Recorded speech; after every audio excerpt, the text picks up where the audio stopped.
Hi, everyone. Welcome back. Today, we're doing a deep dive into some pretty complex and frankly urgent source material. That's right. We're looking at the recent G7 diplomacy around the conflict between Israel and Iran. And the goal here is, to sift through the sources you've shared, pull out the key takeaways, and kind of give you a shortcut to understanding what's happening. Yeah, and the background here, it's pretty stark.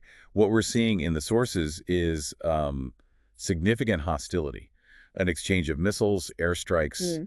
It's definitely raised global concerns. Big time. And the sources talk about rising casualties, lots of tension across the whole region. hmm What really stood out to me were the numbers. Like reports saying Iran launched, over 270 missiles? Yeah, that's a huge number, and the human cost is just tragically clear. The sources mention figures like 224 up to potentially 406 people killed in Iran, mostly civilians, it seems, and at least 14 deaths reported in Israel. Right. This isn't just, moves on a chessboard. It's disrupting daily life massively.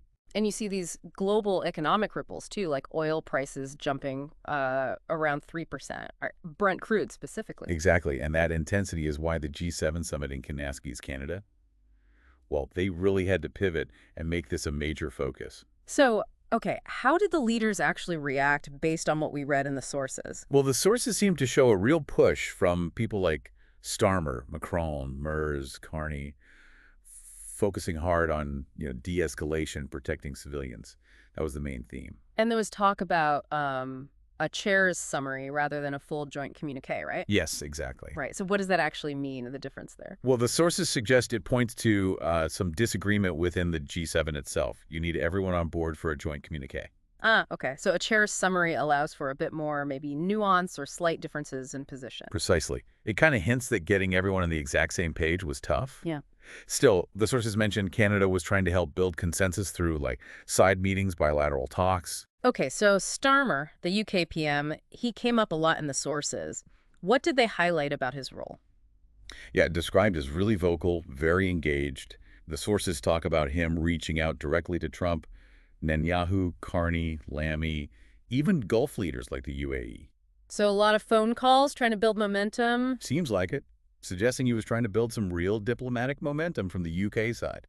And it wasn't just talk, right? The sources mention actual actions, too. Exactly, like ordering those RAF, that's the Royal Air Force Typhoon jets, to Cyprus as a precaution. A precaution, okay. The sources were clear on that point. Yes, they explicitly stated precautionary. But it's framed as this balancing act, right? Showing they're ready to support allies, but still pushing hard for diplomacy and, again, highlighting civilian protection. Okay, what about the U.S.? Under the Trump administration, the sources painted a picture of, well, another balancing act, it sounds like. Yeah, definitely. The sources pointed to kind of mixed signals. Like reports mentioned praising some Israeli actions, but then also reportedly vetoing that assassination plan targeting Iran's supreme leader. Wow, okay. That sounds pretty complex, strategically. It really does.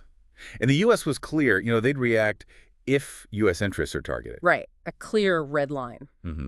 But at the same time, they were pushing the idea that, look, diplomacy can de-escalate this. It's possible. So trying to deter Iran, reassure Israel, and keep some distance, that's tricky. Very.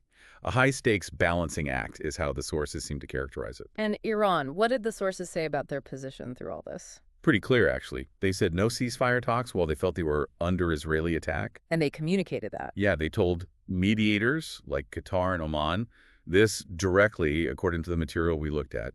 There was that quote from their foreign minister, Arashi, basically saying, if the aggression stops, our reaction will also end. Right. So the thinking seems to be keep up the military pressure, but signal there's an off-ramp if Israel stops its operations. Yeah, exactly. Maintain pressure, but leave the door ajar for a pause. And outside the diplomacy, the human cost, the regional fallout, it sounds immense. It really is. We mentioned the casualties, but the sources also noted mass evacuations in big cities, Tehran, Tel Aviv, Haifa. Huge disruption. And that oil price jump we mentioned earlier, yeah, that hits everyone's wallet eventually. Absolutely. Plus, it puts massive pressure on neighbors, too. Places with UK bases, Gulf partners, NATO allies nearby. Which leads to things like those RAF planes being sent out, those defensive measures. It just adds to the regional strain. Totally. It complicates the whole picture. Okay, so pulling all this together from the sources, what are the possible ways forward they outlined? Where could this go? Basically, three main paths emerged from the analysis. Mm. First, de-escalation may be driven by that G7 and U.S. pressure we talked about. Okay, the optimistic path. Relatively speaking, yes. Second, continued exchange. Just more back and forth, which risks things getting much wider, much worse if diplomacy fails. Right. A dangerous stalemate, potentially. And third, and this is the really worrying one mentioned, is a strategic misstep. A miscalculation by either side that could, draw the U.S. and its allies in much more directly. Which leads right back to that core question the sources seem to raise, especially with the G7 meeting. Can these leaders navigating all this complexity, including the sort of unique U.S. position, can they actually find enough common ground, enough leverage to genuinely guide both sides back from the edge here?